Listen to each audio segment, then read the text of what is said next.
Kerala story എന്ന cinema ഒരു തരത്തിൽ ഈ ഒരു ബോധവൽക്കരണമാണ്. കടുവയിൽ നിന്ന് സ്വന്തം പെങ്ങളെയും ഭാര്യയെയും മകളെയും രക്ഷിക്കാൻ നടത്തുന്ന ഒരു ബോധവൽക്കരണം.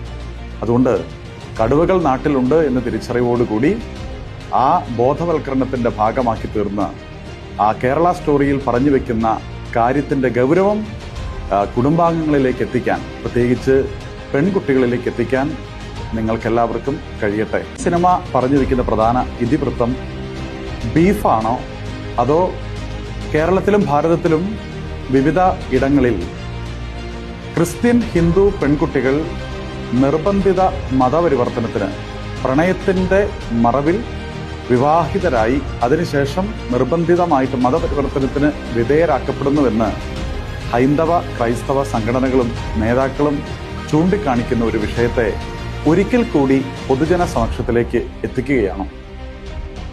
നമുക്കെപ്പോഴുമുള്ള ഒരു പ്രശ്നം, യഥാർത്ഥത്തിൽ വിഷയം എന്താണെന്ന് മനസ്സിലാക്കാതെ ചെറിയ കാര്യങ്ങളിൽ ശ്രദ്ധ ഊന്നിക്കൊണ്ട് വലിയ കാര്യത്തെ മറന്നുപോകുന്ന ഒരു പ്രതിസന്ധിയാണ്.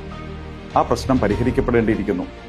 കാരണം യഥാർത്ഥത്തിൽ ചൂഷണം ചെയ്യപ്പെട്ടുകൊണ്ടിരിക്കുന്നവർക്ക് വേണ്ടി സംസാരിക്കാൻ നമുക്ക് ഉത്തരവാദിത്വമുണ്ട്. നീതി എന്ന് പറയുന്നത് അത് അർഹതപ്പെട്ടവനിലേക്ക് എത്തേണ്ടതാണ്. ആ നീതി അത് ഒരു വ്യക്തിക്കാണെങ്കിലും 100 വ്യക്തികൾക്കാണെങ്കിലും നീതി ലഭിക്കുക തന്നെ ചെയ്യണം. നീതി ലഭിക്കാനാണ് നമ്മൾ പ്രതികരണങ്ങൾ നടത്തേണ്ടത്. എങ്കിൽ കേരള സ്റ്റോറി ഒരു നീതിയുടെ പോരാട്ടമാണ് എന്ന് നമുക്ക് നിസ്സംശയം പറയാം. ഒരു കാട്ടിൽ നിന്ന് നാട്ടിലേക്ക് കടുവ ഇറങ്ങിക്കഴിയുമ്പോൾ, മനുഷ്യരെ കൊന്നു തിന്നുന്ന സാഹചര്യം ഉണ്ടാകുമ്പോൾ അതിനെ നിയന്ത്രിക്കേണ്ടത് ഭരണാധികാരികളാണ്, അതിന് ഉത്തരവാദിത്തപ്പെട്ടവരാണ്.